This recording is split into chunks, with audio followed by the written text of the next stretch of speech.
Good morning, gamers. My name is Lawson and I'm here to talk about the assistance of radioactive isotopes in medicine, specifically thyroid scanning and specifically with a little isotope called technetium-99m. Now, first of all, what is a thyroid scan?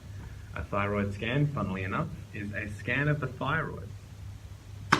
The thyroid is the gland in your neck that makes the hormones that control some non-essential processes like heart rate, blood pressure, body temperature, and weight.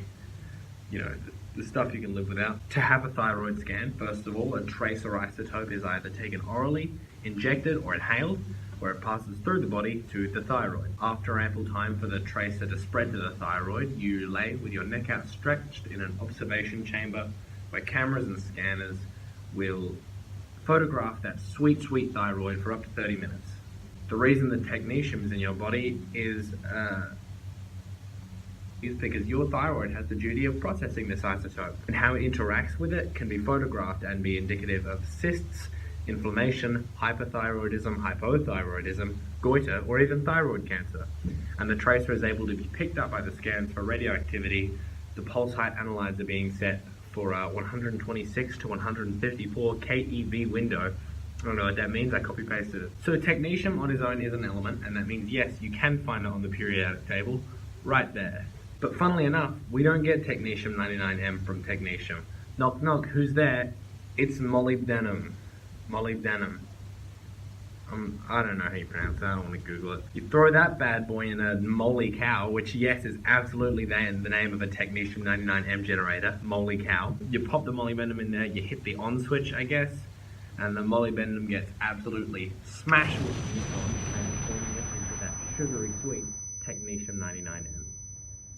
Molybdenum has a half-life of 66 hours, which makes it way more suitable for travel than actual technetium-99m, which has a half-life of 6 hours without the 60, meaning putting it on a plane to save someone's life is less than practical.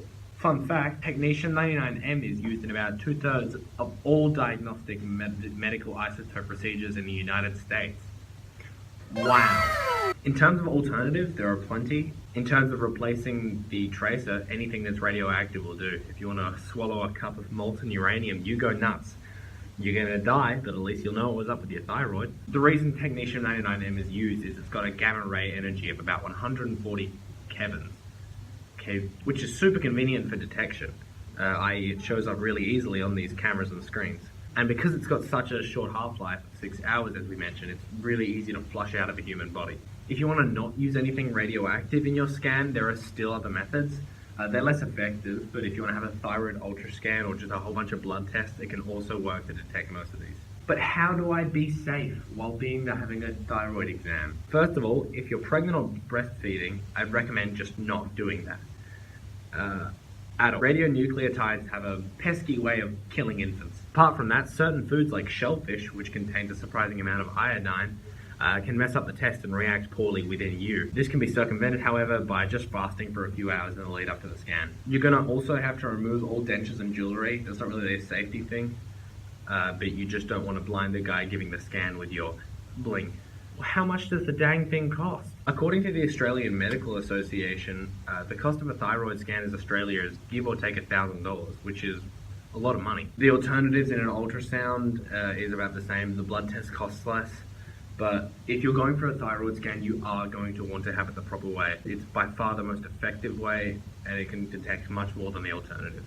As for possible future developments of the thyroid scan, they're limitless. We can use any other amount of tracers that we find that are more effective than technetium. We can use whole other techniques. At the moment, this is the most advanced way that we can comprehend to do the thyroid scan. But obviously, I don't have to tell you, with the introduction of new modern medicine, new techniques, new elements, I am absolutely sure that maybe within the next few years we'll get an upgrade to our thyroid scans. But for now, you're going to have to get it with the technetium, which is more than workable. I'm gonna go before someone finds out I stole this classroom.